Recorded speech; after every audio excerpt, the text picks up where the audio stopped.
አዲስ አበባ ጀሚሩ ናይ ኤርትራ ወገን ከይጨንቆኩም አማራጭ ሲንኩም ሕጂውን ናብ ሰይጣን ገጽኩም ከይትገቡ ጸቢብኩም ናብ ኢሳያስ ገጽኩም ከይትገቡ ወዲና ተወዲና ኣብ ምዕራብ ብዙሕ ዋጋ ከፊልና ንኩልቲ ህዝቢ ተኸላኺልና ታሕዝ ለና 24,000 እንትፋስ ህይወት ኣድሕና ለኢና ውዚ ማለት እዩ እማሆይ ጸጋ ግርማይ ኣብ ሓደ እዋን ሃብታም ነጋሪት እያ ነይራ ሕጂ ኣብ ዓብዪ ዓዲ ትግራይ ፈላሲት እያ ኩሉ ንብረታ ሸያይጣ ድማ ነቶም ብሰንኪ ኩናት ትግራይ ኣብ ጸገም ዝወደቑ ሰባት ክትሕግዝ ጀሚራ ሓራስ ጥንስቲ ንቆልዓ ኣረጋውያን ህፃውንቲ ሃብታም ይበሃል መንግስቲ ሰራሕተኛ ይበሃል ኩሉ ዝነበረ ዝሰኣነሉ ግዜ ሕስትሪኦም ለኻ ዞም ህፃናት እዮም ኩሎም ካብ ወዲ 8 ወርሒ ጀሚሮም እዮም ዘለዉ ትህፃን እማሆይ ጸጋ ናይ ሓደ ቆልዓ ቁርሲ ክትቐርብ 0.25 ሳንቲም ዶላር የድልያ እዚ እንደምሄን ሌት ተሲና ኢልና ተሓፂና ገና ተሓፂና እናምሂና ንኻድ ኣዴና ሃምት ዝነበርና ሰሪሓ ከይታብልዐና ሓሪሳልያ ኢላ ዳ ሸቀያ ዳ ከይታብልዐና የለን ኣውዚ ድማ ንጎህ 6 ሓዋታይ ቁርሲ ንቆርስ ኣለና ኣብ 2022 ውዕሊ ፕሪቶሪያ ዋላ እኳ እንተተፈረመ ኣብ ትግራይ ኣስታት 1 ሚልዮን ሰባት ተመዛሚሎም ይርከቡ ኣብ ቀረባ ግዜ ኣብ መንጎ ሕወሓት ብዝተፈጠረ ምትፍናን ድማ ናብ መረበቶም ተመሊሶም ክኸዱ ውሑስ ኣይኮነን እማሆይ ጸጋ ምንጪ ኣታዊኣ ምስ ደረቐ ገጻ ኣብ ወጻኢ ናብ ዝቕመጡ ኢትዮጵያውያን ነዚራ እቲ ካብኣቶም እትረኽቦ መጠን ገንዘብ ሚልዮን ዶላር ዝግመት ከም ዝኾነ ድማ ተዛሪባ በቃ እግዚአብሔር ርዳእኒ የዝብለቅ ኢዱ ክዝርግሐለይ ዓለም ኩሉ ግበረለይ የዝብል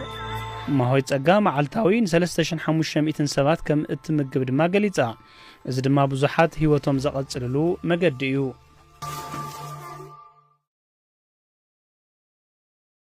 ኣወል ፍሽኽ እንተበሎምሲ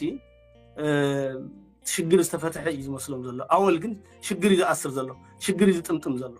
ዝመጽእ ዘሎ ኻነ ትግራይ ንኤርትራን ዝውክል ኣይኮነን ከም ተቕድሚ ሕጂ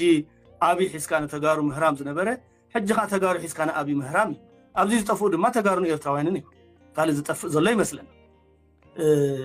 ምክንያቱስ ከምቲ ደፊእካ ንኢትዮጵያ ንመንግስቲ ኢትዮጵያ ኩናት ክውልዕ ጌርካ ሚልዮናት ተጥፋእካ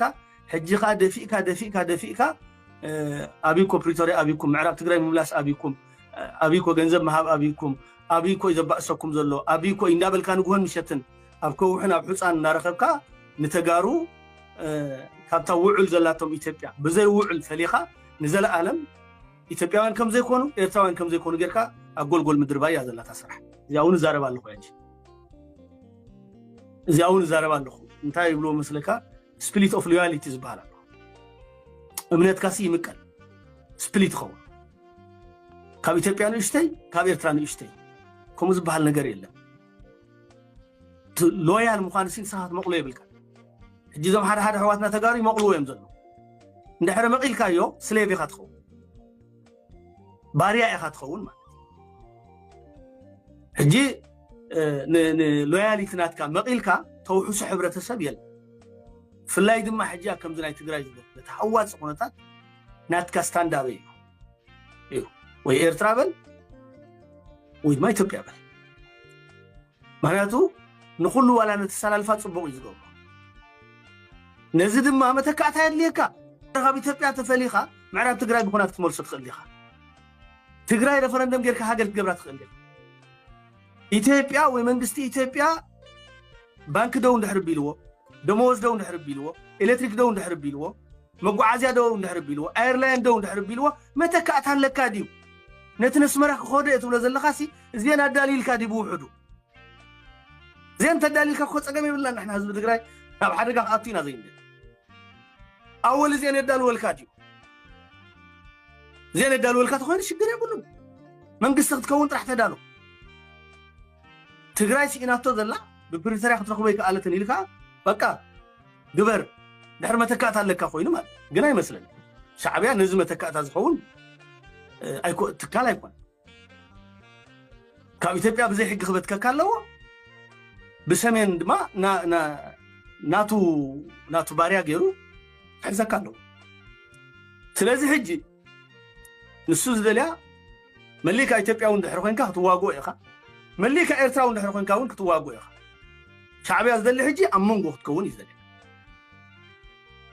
ኣብ መንጎ ኮይንካ በቃ ሓደ ክፋል ንኤርትራ ዝኸደ ከዳዕ ሓደ ክፋል ድማ ንኢትዮጵያ ዝኸደ ከዳዕ እንዳተባሃለ ሲቪል ዋር ማለት እዩ ኣብ ትግራይ ሲቪል ዋር ክውልዕ ይንቀሳቀስ ዘሎ ሻዕብያ